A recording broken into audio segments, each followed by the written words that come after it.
Honorable Minister.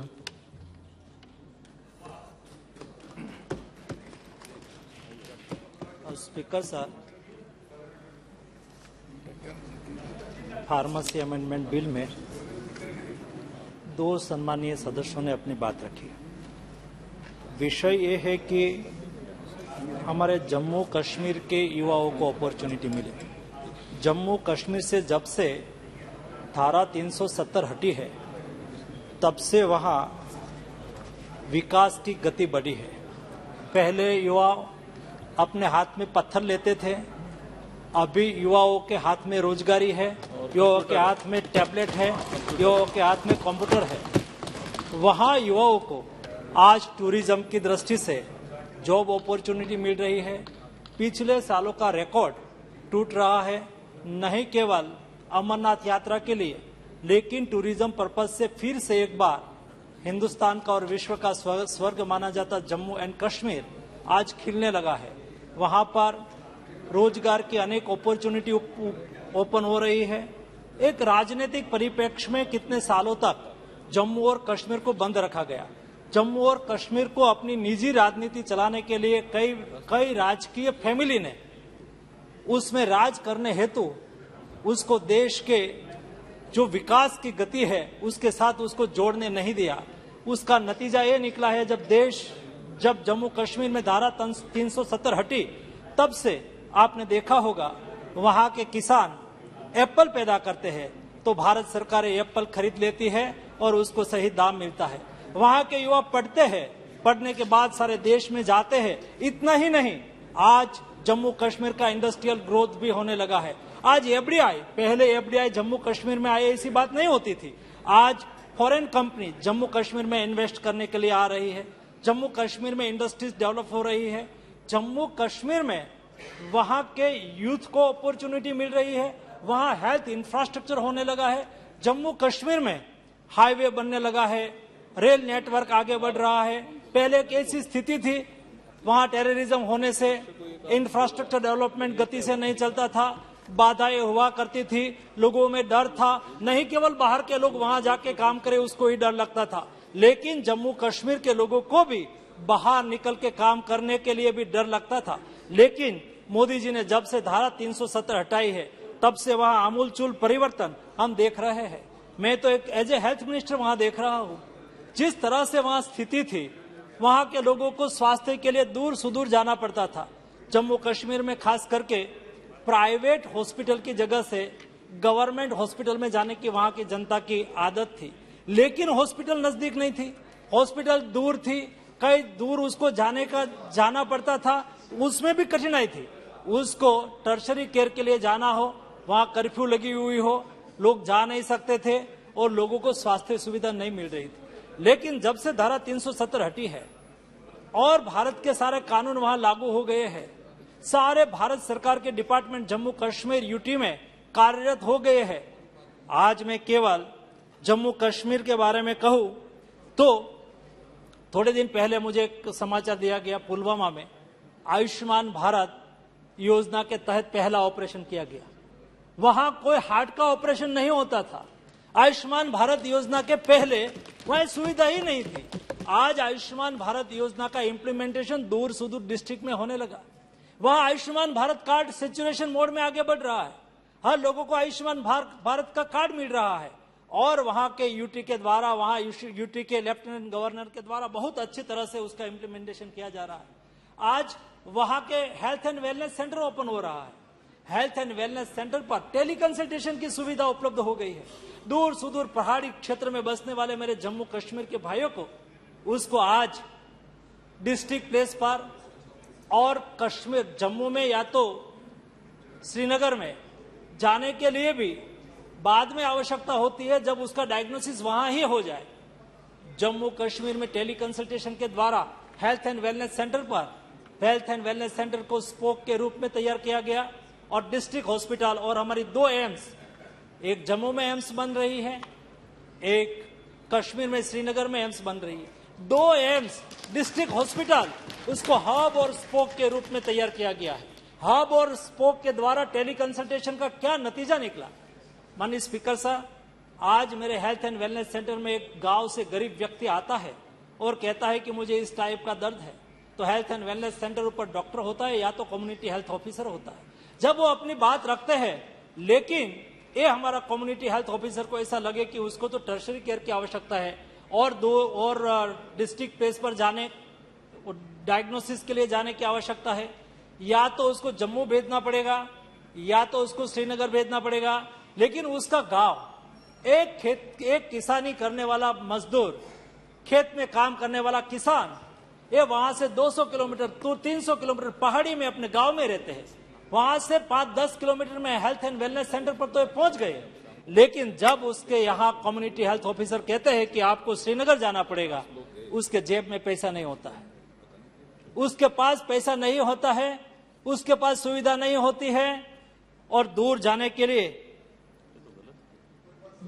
के लिए उसके पास 1 दिन 2 दिन की मजदूरी भी छोड़नी पड़ती है।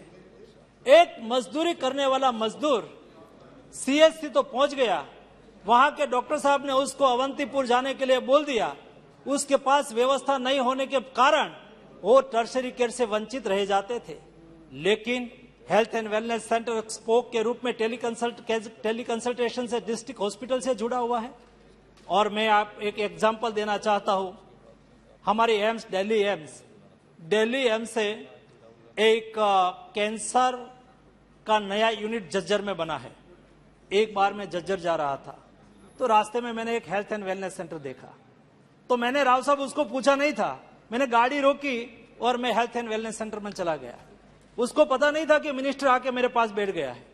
मैं वहां एक पेशेंट की ट्रीटमेंट चल रही थी, मैं बगल में जाके बैठा और वहां हमारे डॉक्टर पीजीआई चंडीगढ़ के सुपर स्पेशलिस्ट डॉक्टर के साथ ये हमारे गरीब पेशेंट का टेलीकंसल्टेशन करवा रहे थे।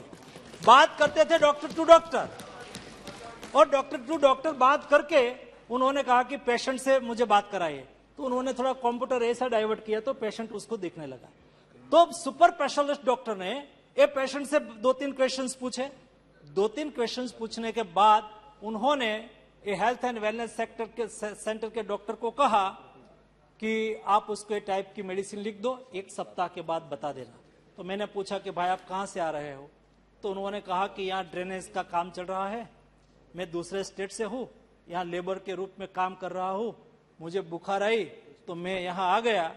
मैंने कहा आपको पता है कि आपने एक बहुत बड़े सर्जन के साथ बातचीत कर ली, और जो ये फैसिलिटी वहां नहीं होती तो डॉक्टर साहब उसको बोल देते जाओ दिल्ली एम्स में या तो जाओ दिल्ली में, तो वहां से वो दिल्ली आते, उसके पास जेब में पैसा नहीं होगा, गरीब व्यक्ति उसके फैमिली के मेंबर को साथ में लेके आते तो उसकी भी मजदूरी गई।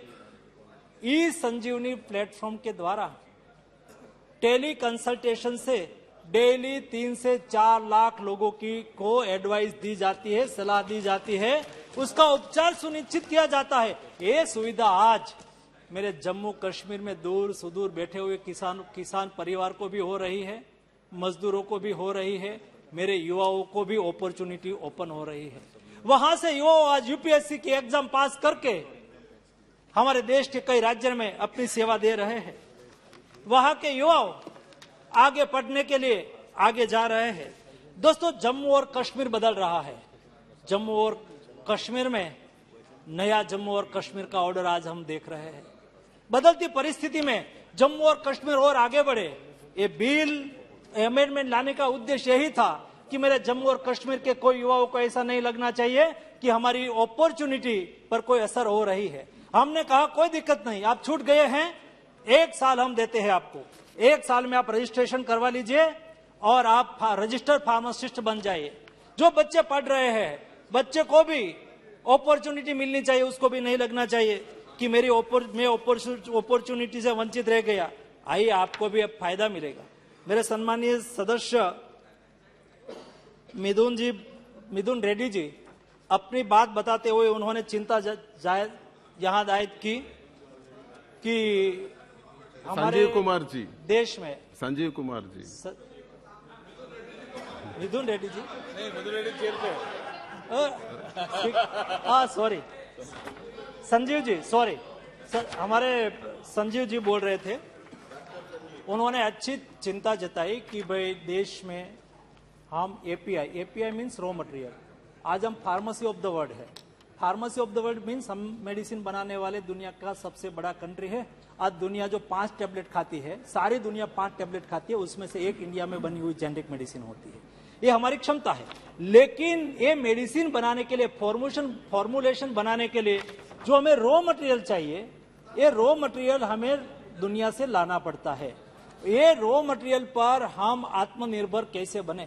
एक ग्लोबलाइजेशन के समय में हम कुछ इंपोर्ट ना करें और हम सब कुछ एक्सपोर्ट ही करें, ऐसा नहीं होगा। हमें इंपोर्ट भी करना होगा, हमें एक्सपोर्ट भी करना होगा, हमारे यहाँ अपॉर्चुनिटी को एनकेज करना होगा। लेकिन स्पीकर साहब, उसमें कई चीज ऐसी होती है जो क्रिटिकल रिक्वायरमेंट मोदी जी ने तय किया। व्हाट इज डेफिनेशन अबाउट आत्मनिर्भर भारत? आत्मनिर्भर भारत मतलब हम कुछ भी इंपोर्ट ना करें और सारा एक्सपोर्ट करें, ऐसा नहीं है। आत्मनिर्भर भारत मीन्स देश की क्रिटिकल रिक्वायरमेंट पर हम किसी के पर डिपेंडेंस नहीं, हमारी डिपेंडेंसी किसी के पर नहीं होनी चाहिए। और आज हम एपीआई पर ऐसे, जब प्रधानमंत्री जी ने 2014 में शासन संभाला तब से देश में एपीआई सेक्टर में 7 साल मेरा भी फार्मा मिनिस्टर रहते हुए हुआ। मैं पहले एमओएस रहा, बाद में कैबिनेट मिनिस्टर बना।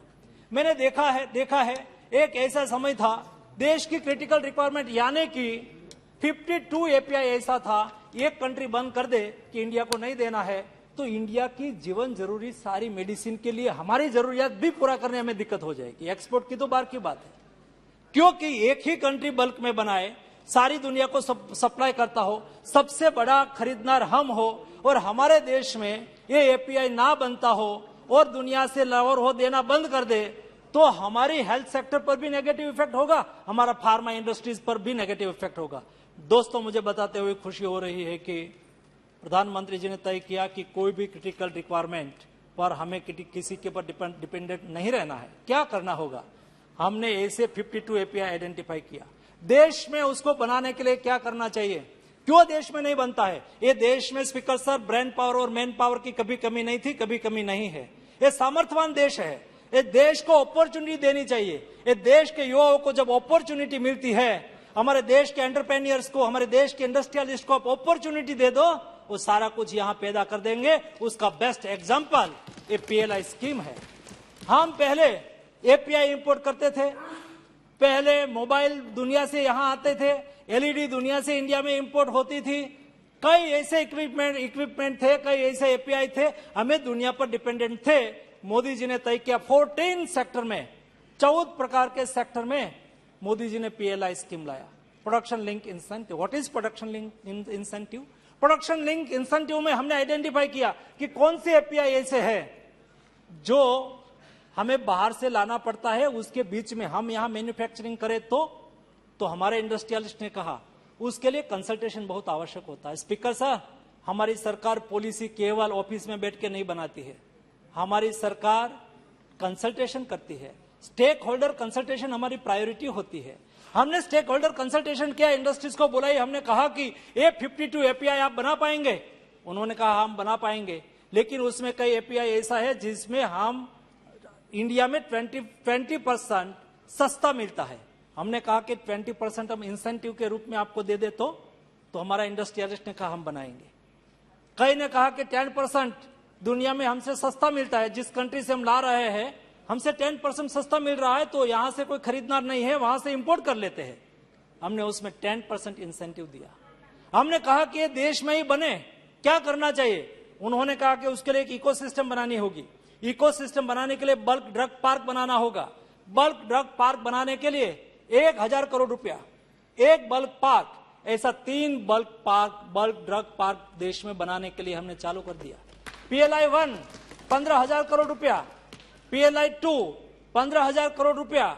हमने कहा कि नहीं, केवल हमें आत्मनिर्भर नहीं होना है, हमें आत्मनिर्भर होके जैसा दुनिया इंडिया में बिजनेस करती थी, सस्ता बना के इंडिया में माल इंडिया में भेजती थी, हमें सस्ता बना के सारी दुनिया में एक्सपोर्ट करना है।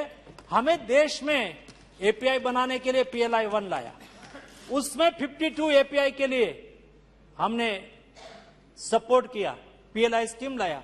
बाद में हमने तय किया कि हमें फार्मेसी ऑफ द वर्ल्ड का टाइटल बनाने के लिए दुनिया में हमें माल भेजना है और स्ट्रांगली दुनिया की कंपटीशन में हमें टिकना है, उसके लिए 15,000 करोड़ की दूसरी PLI 2 इंसेंटिव स्कीम लाया। आज मुझे बताते हुए खुशी हो रही कि 38 प्रकार की API कई प्रोडक्शन में आ गए, कई प्रोडक्शन में आने की लाइन में है, 1 साल में 1.5 साल में प्रोडक्शन में आ जाएंगे। हम कोई क्रिटिकल API के लिए दुनिया पर डिपेंडेंट नहीं रहेंगे। ये मोदी गवर्नमेंट है, देश की सिक्योरिटी, ड्रग सिक्योरिटी हमारी प्राथमिकता है। दूसरा, आपने चिंता जताई कि हमारी गुणवत्ता के बारे में क्या। दोस्तों, मैं आपको सदन के द्वारा एश्योर करना चाहता हूं स्पीकर सर, देश में क्वालिटी मैन्युफैक्चरिंग हो, देश में सस्ती अफोर्डेबल भी मेडिसिन मिले और देश में क्वालिटी भी मेडिसिन मिलनी चाहिए। देश में सस्ती, हमने बहुत दुनिया से ब्रांडेड मेडिसिन इंडिया में लाके खिलाई और बहुत हमने खाई, और हम ऐसा मानते थे कि ब्रांडेड मेडिसिन ही क्वालिटी मेडिसिन होती है। जी नहीं, what is different between branded medicine and generic medicine? दोस्तों, कोई डिफरेंस नहीं है, लेकिन हम ब्रांडेड ही लिखते गए और देश में दुनिया हमारी जेनरिक मेडिसिन खाती है। सारी दुनिया इंडिया से इंपोर्ट करके जेनरिक में, व्हाट इज जेनरिक मेडिसिन?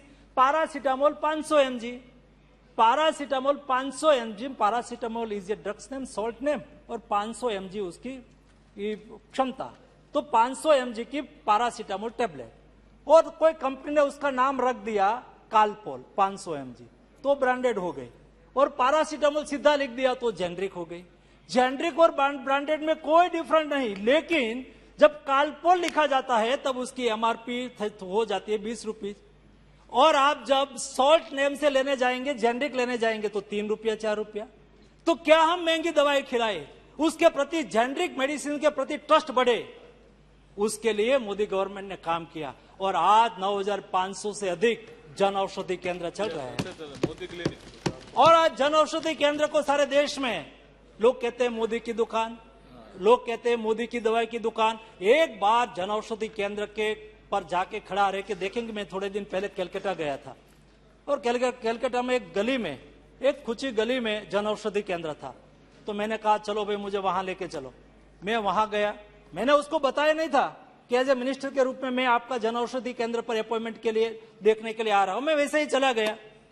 मैं वहां गया, एक ऑटो वाला वहां से जेनरिक मेडिसिन खरीद के वो पैसा दे रहे थे, मैं उसके पीछे खड़ा रह गया।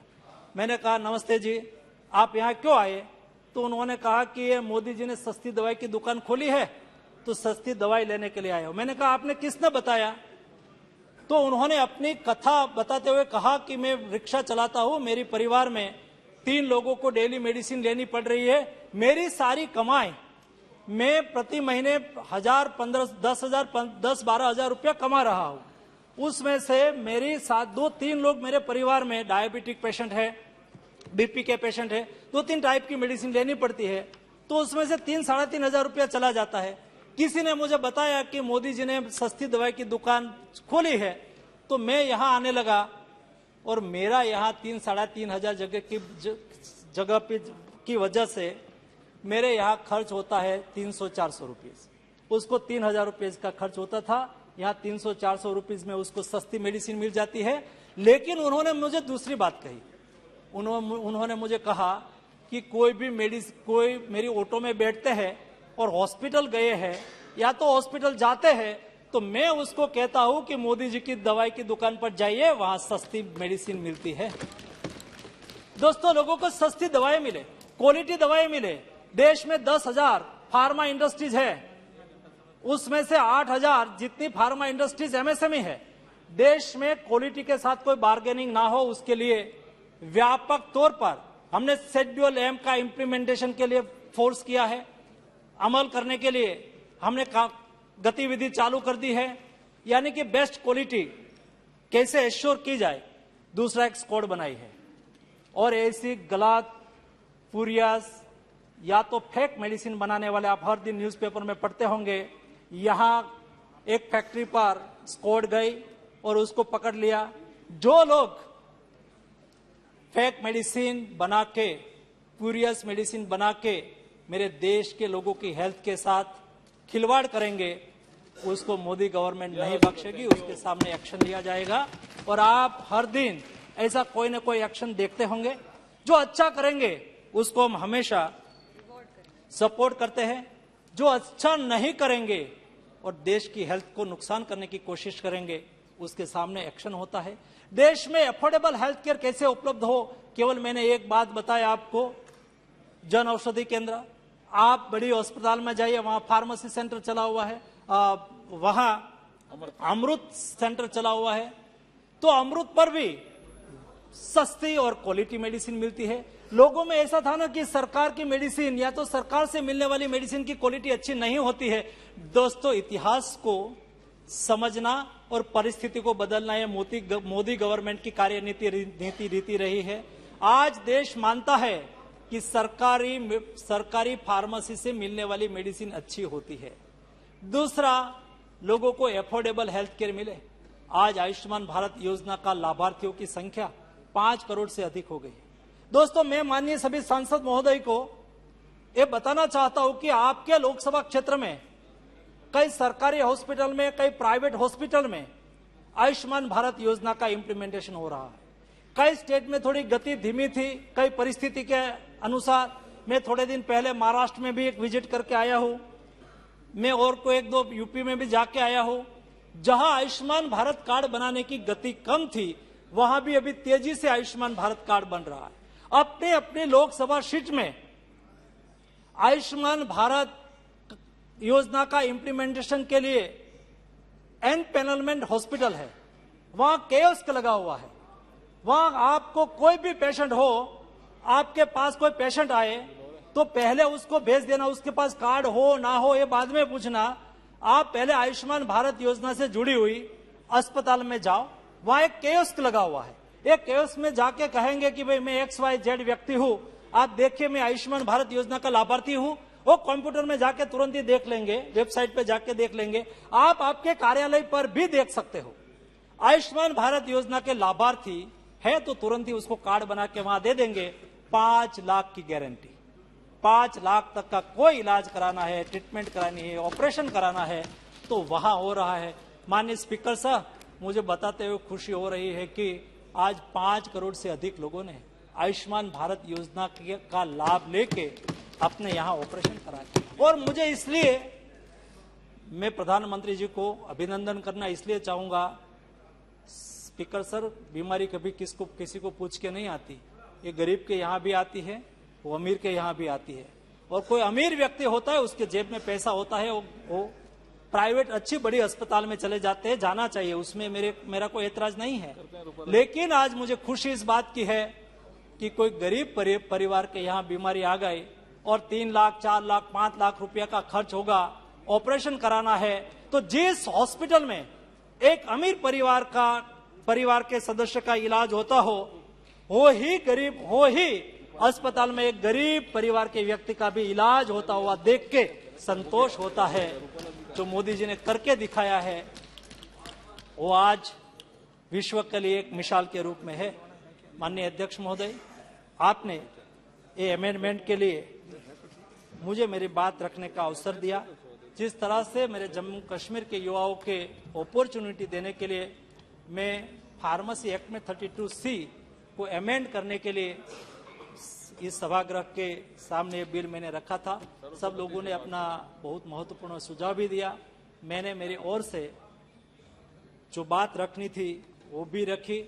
मैं चाहता हूं कि कोई विषय ऐसा नहीं है कि जिसमें किंतु परंतु हो, सब लोग उसको यूनानिमसली पास करें, ये अपेक्षा है। धन्यवाद। Thank you. The question